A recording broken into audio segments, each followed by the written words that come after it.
মেঘ, আমি ভেবেছিলাম আমি তোমাকে ভালোবাসি, কিন্তু জানো তো আমি না ভালোবাসতে পারি না, ভালোবাসতে জানিও না হয়তো। আমি শুধুমাত্র অধিকার চেয়েছি, একটা নিরঙ্কুশ অধিকার। ভারতীয় পুরুষদের মধ্যে বেশিরভাগই তাই, জানো তো। তাকে তুমি যতই শিক্ষা দাও, সে মুখে যতই বড় বড় কথা বলুক, ভেতরে ভেতরে সে ফিউডাল লর্ড। সে তার প্রজাকে বিশ্বাস করে না, চাবুকের ডগায় রাখতে চায় সে সবসময়। আমিও তাদেরই মতো, তাদেরই একজন। আমি একজন অপদার্থ পুরুষ, যার কোনো মন নেই, ভালোবাসা নেই, বিশ্বাস নেই। থাকার মধ্যে আছে শুধুমাত্র অধিকার বোধ।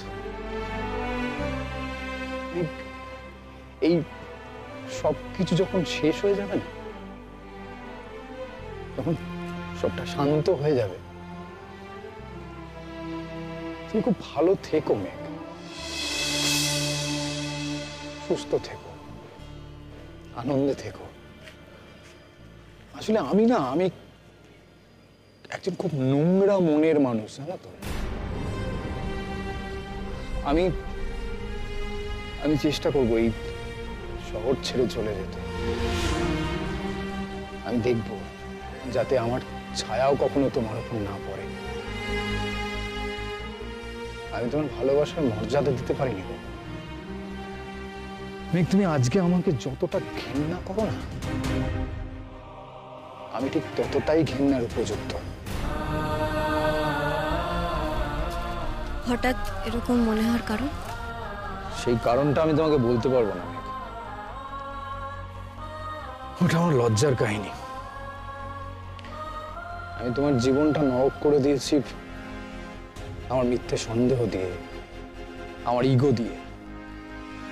তোমার কাছে ডিমান্ড করেছি আমি অনেক কিছু, কিন্তু বিনিময়ে কখনোই কিছু দিইনি তোমাকে। যাই হোক মেঘ, এসব আর তুমি ভেবো না। তুমি এই সরুনীল গাঙ্গুলির ছায়ার থেকে অনেক দূরে একটা সুন্দর জীবন বাঁচো। মেঘ, আমি না একটা অদ্ভুত ঘোরের মধ্যে, একটা নেশার মধ্যে দিনগুলো কাটাচ্ছিলাম। তারপর হঠাৎ যখন তাকিয়ে দেখলাম না নিজের দিকে,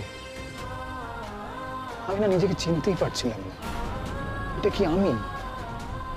এই এত নোংরা, এত মিন, এত ঝুটিল, এত নেগেটিভ একটা মানুষ, এটাই আমি? মেঘ, আমি চেষ্টা করবো ভালো হওয়া। না, তোমার কাছে ফিরে আসার মতো মুখ আমার নেই।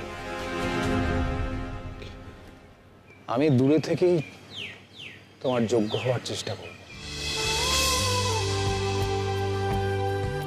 তুমি খুব ভালো থেকো মেঘ। সরুনীল গাঙ্গুলির কালো ছায়া আর কখনো তোমাকে স্পর্শ করবে না মেঘ।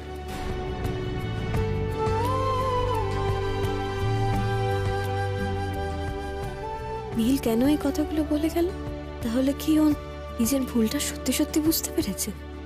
কি আমাকে সত্যি সত্যি এখনো ভালোবাসে, নাকি ওর কথা মতো কাউকে ভালোই বাসে না, শুধুমাত্র নিজেকে ছাড়া? আচ্ছা, কি এমন কাজ করেছে ও যেটার কথা ও আমাকে বলল না? আর হঠাৎ করে এই আত্ম উপলব্ধি ওর জীবনে এলোই বা কোথা থেকে? এই তো সেদিন বাড়িতে গিয়ে কত কাণ্ডটাই না ঘটালো, তারপর হঠাৎ করে কি এমন হলো? না, আমি আর এসব নিয়ে ভাববো না। আমি আর ভাববই না ওর কথা। মেঘ, ও তুই? আমি ঘাবড়ে গেছিলাম। বল, কি করছিস তুই এখানে একা দাঁড়িয়ে? শোন, এসডি স্যার কি আবার তোকে কিছু বলছিলেন? না মানে তোর ইনসাল্ট করছিলেন? যদি তাই হয় মেঘ, তাহলে কিন্তু এবার তুই ওনাকে আর ছেড়ে দিবি না। উনি যতবার এরকম করবেন ততবার তুই... সেরকম কিছু বলেনি, বরং কিছু না।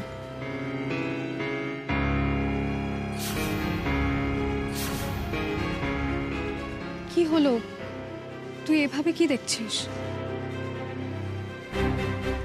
শোন না রেশমি, তুই আমার একটা হেল্প করবি? কি বল?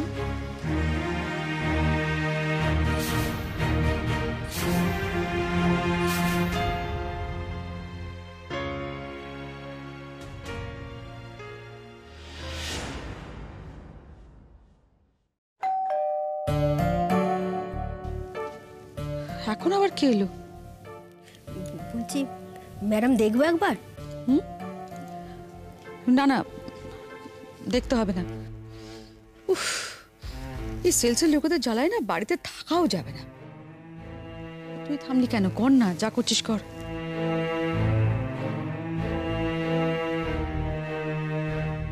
সুমিত্রা,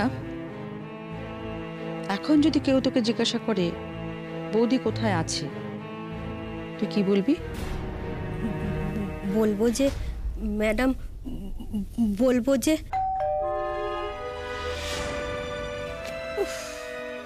এই ভর দুপুরে কি এলো বলতো? যা তো গিয়ে দেখ। শোন, একদম বেশি কথা বলবি না, যা বলেছি ঠিক সেই মতো কথা বলবি, যা।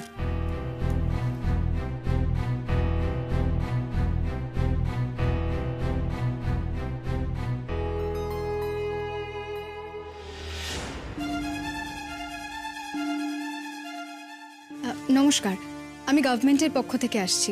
আপনাদের সবার ভোটার আই কার্ডের ব্যাপারে কিছু কথা ছিল। ম্যাডাম কি সব বলছে? কি কি বলছে? কি গরমিট যেন নাকি? গরমিট? ধ্যাত্তারি, দরজাটা ঠিক মতো খোল, সামনে আসতে বল, দেখি কে। নমস্কার ম্যাডাম, আমি গভর্নমেন্টের পক্ষ থেকে এসেছি। আমাদের রেকর্ড অনুযায়ী আপনাদের বাড়ির সদস্য সংখ্যা ছিল 3 জন, সুকান্ত সান্যাল, শালিনী সান্যাল আর রূপঙ্কর সান্যাল, তাই তো ম্যাডাম? হ্যাঁ, ঠিকই বলেছেন, আমরা 3 জন। হয়ে গেছে জানা? আসুন এবার। না মানে আপনাদের বাড়িতে তো একজন সদস্য এখন বেড়েছে। শুনলাম আপনার ছেলের বিয়ে হয়েছে, তাহলে তার স্ত্রীর ভোটার আই কার্ডের ঠিকানাটা তো পাল্টাতে হবে ম্যাডাম। আসলে ম্যাডাম, এখন বাড়ি বাড়ি গিয়ে আইডি কার্ডের ডিটেল আপডেট করা হচ্ছে। আপনি যদি ওনাকে একটু ডেকে দেন তাহলে আমি কাজটা এখানেই করে নিতে পারি। তাকে এখন ডাকা যাবে না, সেটা সম্ভব নয়। কেন? না মানে উনি কি এখন বাড়িতে নেই? তাহলে আপনি আমাকে বলে দিন না ওনাকে কখন পাওয়া যাবে, আমি তখনই আসবো ম্যাডাম। না না না, ওরা 10 দিনের জন্য এখানে নেই, নতুন বিয়ে হয়েছে, হানিমুনে গেছে। ও হানিমুনে গেছে? হ্যাঁ, হানিমুনে গেছে। এখন কোথায় হানিমুনে গেছে সেই খবর নিশ্চয়ই আপনাদের সরকারের কোনো প্রয়োজন নেই। সুমিত্রা, দরজাটা বন্ধ করে দাও।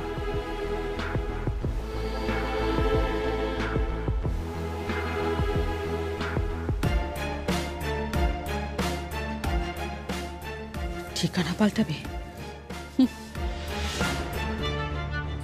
না, খুব টেনশন হচ্ছে রে রেশমি। গিনি এর মধ্যে হানিমুনে চলেও গেল, ব্যাপারটা খুবই অদ্ভুত লাগছে আমার। আমারও জানিস তো মেঘ, মানে ওই মহিলা যেভাবে কথা বললেন না, বোঝাই গেল যে বাজে কথা বলছেন। সেটাই, কাউকে যে গিনির ব্যাপারে ফোন করে জিজ্ঞেস করব যে গিনি কেমন আছে, সেটারও উপায় নেই। যে জিজ্ঞেস করব ভালো আছে না খারাপ আছে,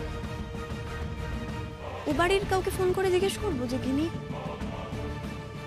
ঠাম্মিকে জিজ্ঞেস করি যে গিনি কেমন আছে। হ্যাঁ,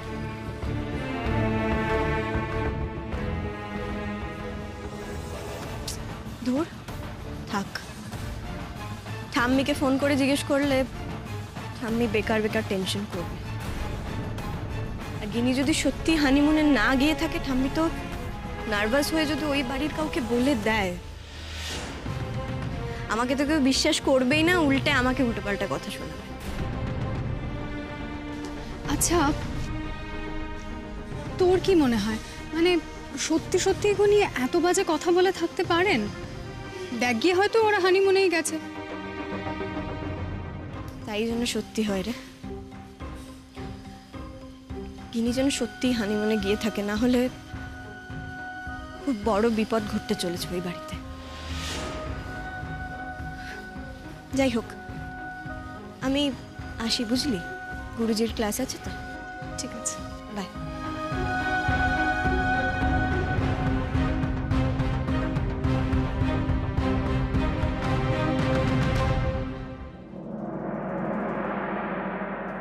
তুমি তোমার বোনকে সামলাও, না হলে কিন্তু আমি তোমার হাটে হাড়ি ভেঙে দেবো, এটা ভুলে যেও না।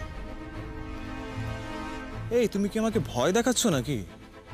শোনো শোনো শোনো ময়ূরী, তুমি তোমার বোনকে সামলাও, না হলে কিন্তু তোমার ভয় পাবার যথেষ্ট কারণ আমার কাছে মজুদ আছে, ঠিক আছে? তাহলে বেশি করে ভয় পাও। আর একটা কথা মনে রেখো, আমি যদি কোনো রকম ভাবে ফাঁসি, তাহলে আমি প্লেন অ্যান্ড সিম্পল বলে দেবো যে সমস্ত কিছু ময়ূরী মেঘের উপর রিভেঞ্জ নেওয়ার জন্য করেছে। আরে আমি ভালো থেকে খারাপ হয়ে যাবে, আর ও বাড়িতে তোমার ইমেজটা ভালো থাকবে, এটা হয় নাকি? আমি খারাপ হলে তুমিও কিন্তু খারাপ হবে না। Are you getting my point? So sweet. Bye bye. কার সাথে কথা বলছিলে এতক্ষণ? ও ডার্লিং, ছাড়ো না। Are you ready for the night ride? So let's go.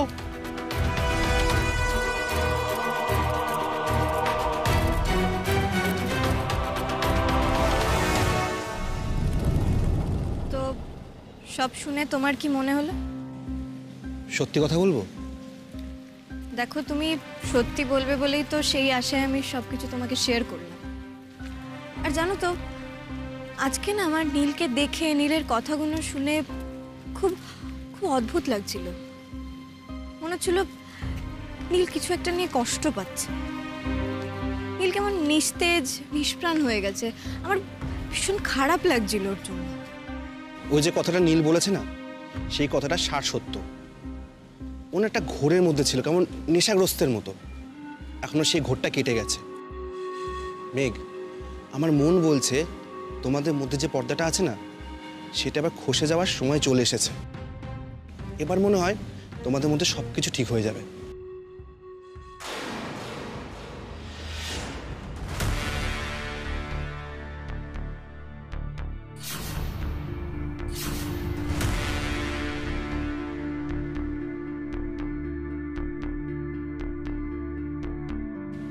মেঘ, কি হয়েছে? ওটা ওটা রূপের গাড়ি তো। তার মানে আমার সন্দেহ ঠিক, এই হানিমুনে যাওয়ার ব্যাপারটা পুরোপুরি মিথ্যে। তাহলে তো গিনি একটা বড়সড় বিপদের মধ্যে পড়েছে। কি হবে এবার? কি করে বাঁচাবো আমি গিনিকে?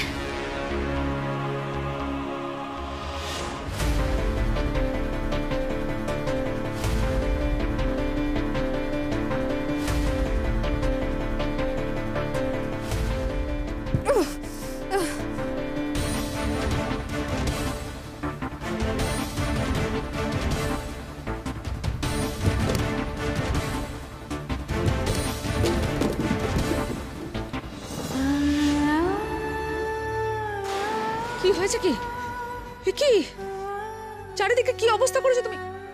কি করেছো এটা? ইস, কি?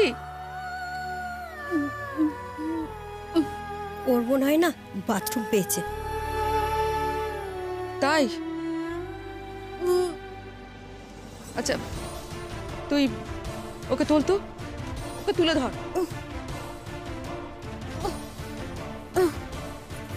আস্তে আস্তে পাটা খুলে দিতে। শোনো গিনি, তুমি কোনো চালাকি করার চেষ্টা করবে না কিন্তু, হ্যাঁ? তো রূপকে তো তুমি খুব ভালো করে চেনো। রূপ যদি একবার টের পায় না তুমি চালাকি করেছো, তাহলে যে কি হবে, কি মারাত্মক বিপদ হবে তুমি বুঝতে পারছো। চলো নিয়ে আয়।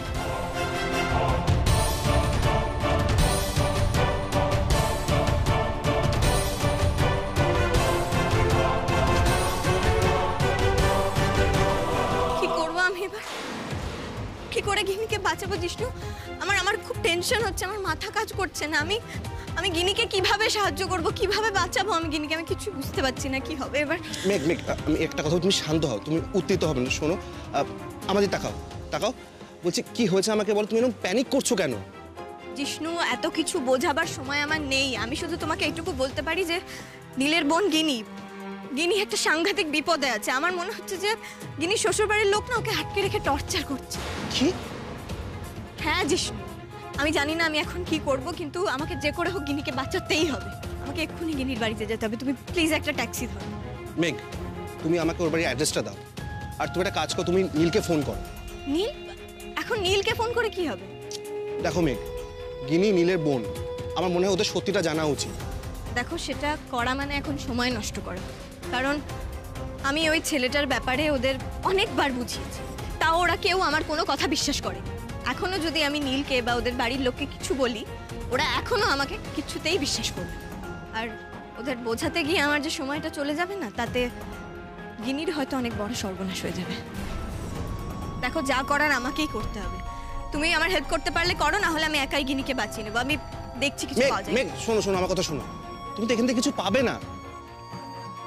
সেটাই, ফাঁকা রাস্তা, আমি তো এখানে একটা ট্যাক্সিও পাবো না। কিন্তু কি করবো এখন আমি? করবো কিছুতেই বুঝতে পারছি না। ভগবান, আমাকে প্লিজ বলে দাও এবার আমার কি করা উচিত। ইনি নিশ্চয়ই খুব বড় বিপদে পড়েছে। ইনিকে বোধহয় আটকে রেখে রূপ আর রূপের মা টর্চার করছে। আচ্ছা, গিনি কি অবস্থায় আছে এখন? হে ভগবান, আমাকে আমাকে যে করে হোক গিনির কাছে পৌঁছতেই হবে। মেঘ, মেঘ তুমি শান্ত হও। শোনো, এরকম প্যানিক করে কোনো লাভ নেই। তুমি তো দেখতে পাচ্ছ এখানে কোনো গাড়ি বা ট্যাক্সি কিছুই তুমি পাবে না। তুমি বরঞ্চ একটা কাজ করো, তুমি আমাকে ঠিকানা দাও, আমি ক্যাব বুক করছি।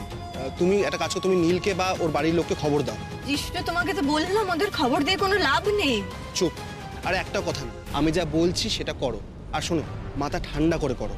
তোমাকে যে করেই হোক গিনিকে ওখান থেকে বের করতে হবে। তুমি এখন ঘেটে আছো, তুমি আমার কথাটা শোনো।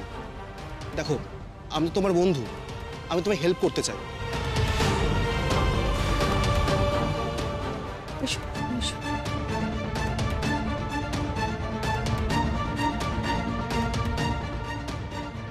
আমাকে কিছু একটা পেতেই হবে, পেতেই হবে কিছু একটা, যেটা দিয়ে আমি আমার হাত পায়ের বাঁধনগুলো খুলতে পারবো। একবারই হাতটা খুলে ফেলতে পারলে আমি আজকেই পালাবো। পালাতেই হবে আমাকে, আজকে রাত্রিবেলাই পালাতে হবে, নইলে ওরা আমাকে মেরে ফেলবে।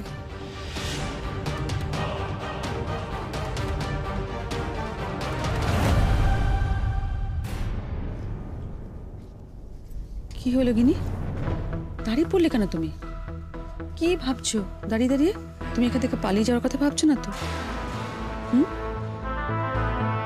দেখো গিনি, আমি তোমাকে বারবার একটা কথা বলি, যে কথাটা আমি বলছি মাথায় নিয়ে নাও। দেখো, রূপের রাগ কিন্তু সাংঘাতিক। এখন যদি তুমি এই অবস্থায় কোনো চালাকি করো বা পালানোর চেষ্টা করো, তাহলে কিন্তু কি হবে আমি জানি না। আমিও তোমাকে বাঁচাতে পারবো না। তুমি তো নিজের বিপদটা নিজেই ডেকে এনেছো গিনি। কি দরকার ছিল? কি দরকার ছিল ওই ওর বন্ধুর কাছে গিয়ে এই বলে দেবো সেই বলে দেবো এসব কথাগুলো ওকে বলার কোনো দরকার ছিল? ও তোমাকে কি বলেছিল গিনি? শুধু এইটুকুই তো বলেছিল যে নিজের ঘরের মধ্যে থাকো। থাকলেই তো পারতে। কেন এত বাজে কথাগুলোকে বলতে গেলে বলো তো? নিজের বিপদটা তো নিজেই ডেকে আনলি না? শোনো গিনি, আমি তোমাকে একটা কথা বলি, আমার কথাগুলো খুব মন দিয়ে শোনো। তুমি বিশ্বাস করো, আমার কথা শুনলে তোমার লাভই হবে, ক্ষতি হবে না। গিনি, আমি তোমার ক্ষতি চাই না। আমি তোমার ক্ষতিও যেমন চাই না, এইভাবে তুমি কষ্ট পাও সেটাও আমি চাই না। কিন্তু তুমি এইভাবে যদি মাথা গরম করে উল্টোপাল্টা কথা বলতে থাকো, আমি তোমাকে বাঁচাবো কি করে? শোনো গিনি, তুমি শান্ত হয়ে একটু মাথা ঠান্ডা করে থাকো। আমি তোমাকে কথা দিচ্ছি, আমি ঠিক রূপকে বলে আজকে রাত্রের মধ্যে ওই ঘরটা থেকে তোমাকে বার করে নিয়ে আসবো। তুমি যেরকম আরামে ছিলে ঠিক সেভাবে থাকবে, তোমার কোনো কষ্ট হবে না গিনি। তুমি শুধু উল্টোপাল্টা কথা বলে রূপকে রাগিয়ে দিও না, ব্যাস। আর সপ্তাহখানেকের মধ্যে সুকান্ত চলে আসবে, তারপরে আর তোমার কয়েকটা দিনের কাজ। আমি খুব ভালো করে জানি তুমি সুকান্তকে ঠিক কনভিন্স করতে পারবে। দেখো গিনি, আমি খুব ভালো করে জানি তুমি আর রূপ একে অপরের কম্ফর্টেবল নও, আর রূপ তোমাকে বাধ্য হয়ে বিয়েটা করেছে, সেটা তুমিও নিশ্চয়ই জানো। বুঝতে পেরেছ? আমি চাই না, জানো তো, আমি একদম চাই না যে এই অশান্তিটাকে বয়ে নিয়ে যাও, তোমাদের এই সম্পর্কটাকে সারা জীবন কি করে তুমি অশান্তিটাকে নিয়ে বয়ে বেড়াবে বলো তো? শোনো না, তুমি শুধু একটা ছোট্ট কাজ করে দাও না। এই যে রূপের বাবার যা প্রপার্টি আছে, সেখানে রূপের যতটুকু প্রাপ্য তুমি শুধু এনশিওর করে দাও সেটুকু ও পাবে, ব্যাস আমি শুধু এটুকু চাই। পারবে না? এই প্রমিস কিনি আমি তোমাকে হেল্প করব এই বিয়েটা থেকে বেরিয়ে আসার জন্য, কিন্তু একটা কথা মনে রেখো, কোনো রকম বোকামি করবে না আর দরজা ভেতর থেকে বন্ধ করবে না। যাও।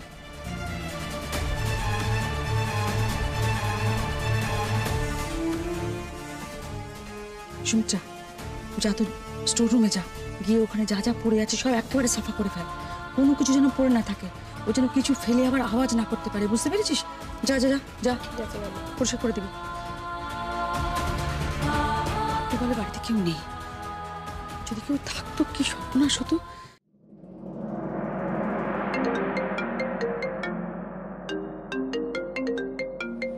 মেঘ,